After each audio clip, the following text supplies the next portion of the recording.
Sure. I'll talk it out. Yeah, let's just have a conversation. Track 3.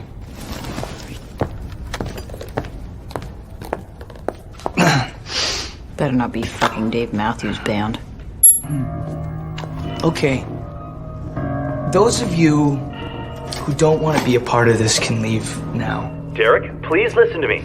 But if you choose to stay, which it seems like you guys are choosing... Derek, please. You understand and agree to the following terms and conditions. Derek!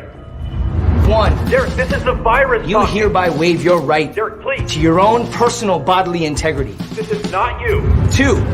I'm a licensed... Per the State versus Neville Reed, my colleague and I will not be held criminally liable for any felony or misdemeanor that you may be a victim of, including, but not limited to, aggravated assault, aggravated battery, disorderly conduct, destruction of property, mayhem, and first-degree murder. And 3, terms and conditions may change or be updated whenever the fuck I want! Consider yourselves notified.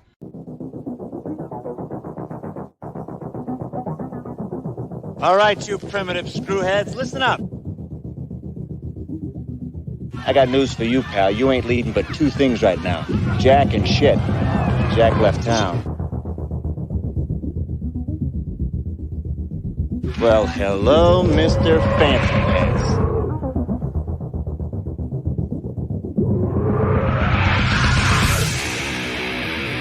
What was that ruckus? What ruckus? I was just in my office and I heard a ruckus. Describe the ruckus, sir. Does this mean we're not friends anymore?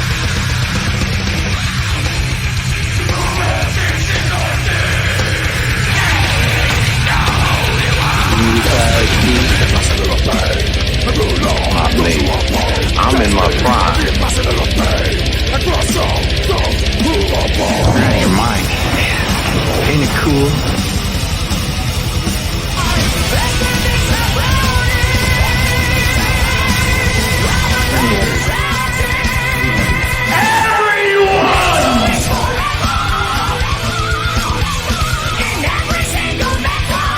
First you want to kill me, now you want to kiss me.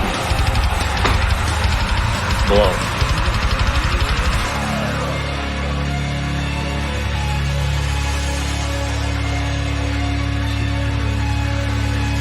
Good. Bad. I'm the guy with the gun.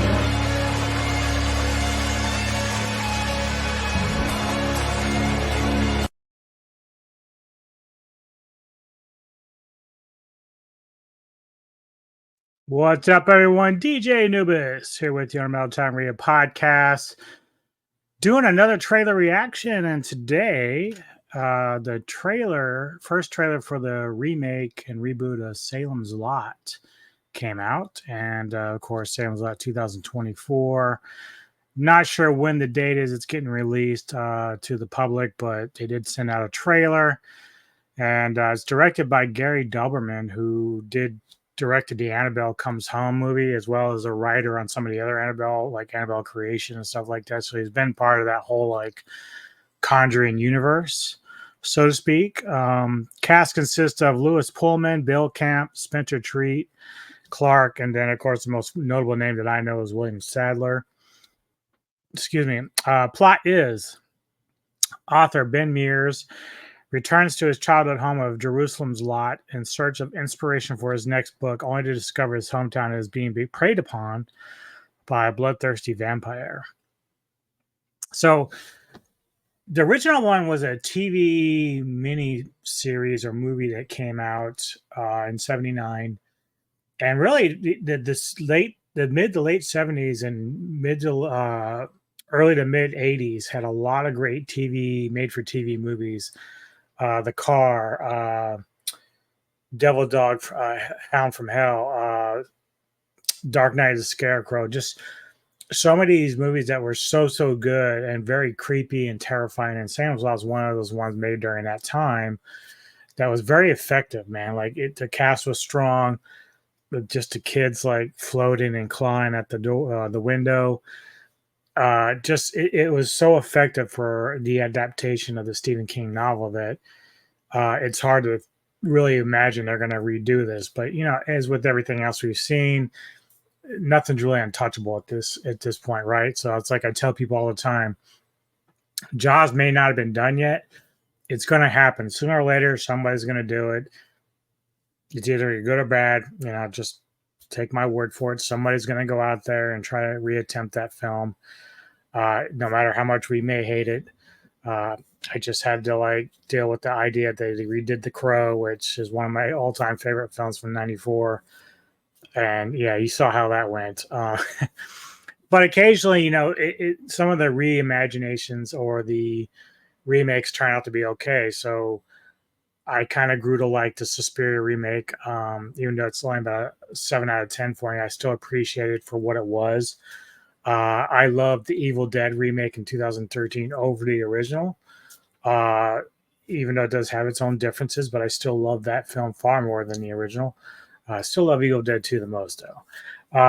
But either way, it can happen. You can have remakes that outdo or at least match up to our original idea of what we see in film. And it's just very rare for me. So I don't know how this is going to play out. I know that Kevin Lambert, who's a big vampire guy, he's going to be doing a lot of shit in October for vampires. He's going to Romania. He's going to be checking this out probably sometime tomorrow, just doing his own trailer reaction. So I'm beating him to the punch here, getting my first dibs into here. But I don't know what I'm going to think of this. And, again, it's not taking away from Gary Doberman at all. The Annabelle movies were okay. They weren't mind blowing to me. I think the idea of the doll is creepy itself, but again, it's all about execution and whether or not you're going to get a fright out of it. Sometimes they can be effective, sometimes not. So I don't know if you're going to be able to recapture that spirit or the atmosphere that the 79 version was able to generate. Even for a TV film, it didn't need like a shit ton of gore or nothing. It just was there, and it still freaks the fuck out of you. It's just very, very well done.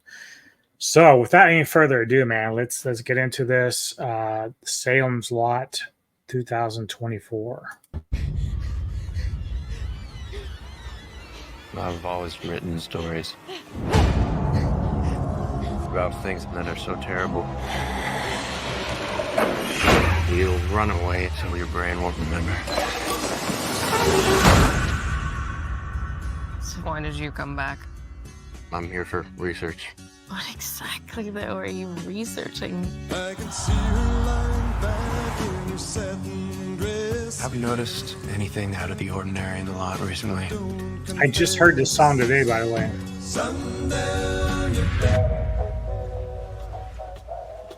Gordon Lightfoot, baby.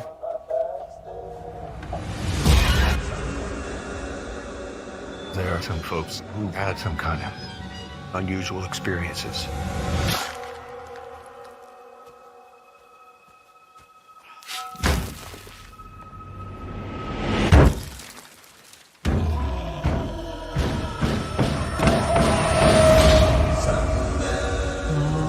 They used to tell us stories about this place. You have no idea what you're getting yourself into here.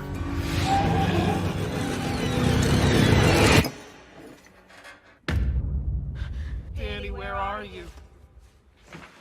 Answer me. This is not a disease you can catch. Annie.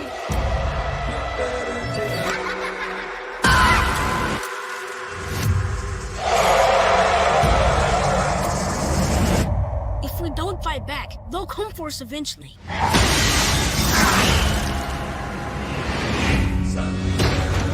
Things have gone bad in the lot now.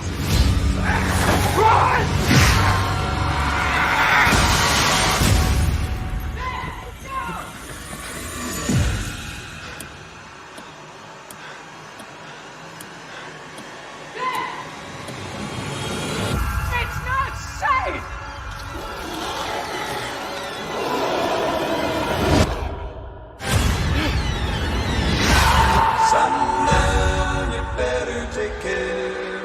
find you've been creeping down my back stairs. Okay. So they are approaching it a little bit differently. The characters still have the same names. I mean, obviously you have some diversity, inclusiveness with the actors and actresses. That's fine. Not a big deal. My only impressions here is that it looks like it jumps into action pretty fast, like terms of combating the vampires. Like you got a lot of vampire action going on there. Whereas with the original movie, it was like a buildup. You know, people were disappearing and, you know, coming back to life, but it wasn't like they were overtaking the town like right away. So like the chaos and the final battle in the original was towards the end, which you had this general buildup with atmosphere and dread. And it was more almost mystery like up until the end.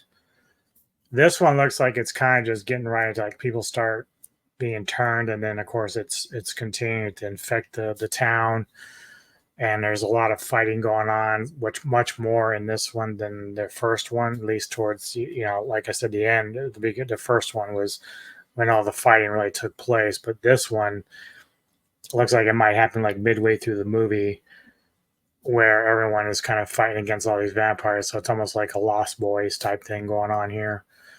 I don't know how I feel about that, because I think what made the first one work was that build up, you know, the mystery and the unknowing of what's going on until you kind of figured out the last minute. Now, granted, I haven't seen this, so it's hard to say when these, like the scenes in this trailer take a place. Like that could all be the end. I don't know. But that's just kind of my first impression. So I'll check it out for sure. Obviously, there's some stuff in there that looks very similar to the first one with like the outside the window thing. And the only thing I would say also is like when they did the vampires in the first one, the vampires are very kind of soft spoken and they had like the little hiss about them. So this one, it sounds like they kind of do a little bit of that, but then they go into these growls, and it's like, I don't know. I'm not sure if I'm down with the growling. I thought the sort of hissing or silent talking is more eerie than the growling for me. But again, that's probably a subtle change they made for this film as opposed to the first one. So I don't know. Tell me what your thoughts are. How do you feel about the trailer? Are you looking forward to checking this out? Are you saying, no thanks, I don't want to ruin the first one? How do you feel about it? What is your thoughts? So hit the like button and subscribe to the channel if you enjoy our content. Be sure to later this evening, once I get it posted, Omni will be joining me for a review of Exuma, a Korean film. So we'll be putting that up there later tonight, and that's a very cool movie to check out. So you can check out our review later this evening when I get it up. So yeah, give me your thoughts, man. How do you feel about this? See you later. This is the Metal Time Radio Podcast, and have a great day. You see me for you.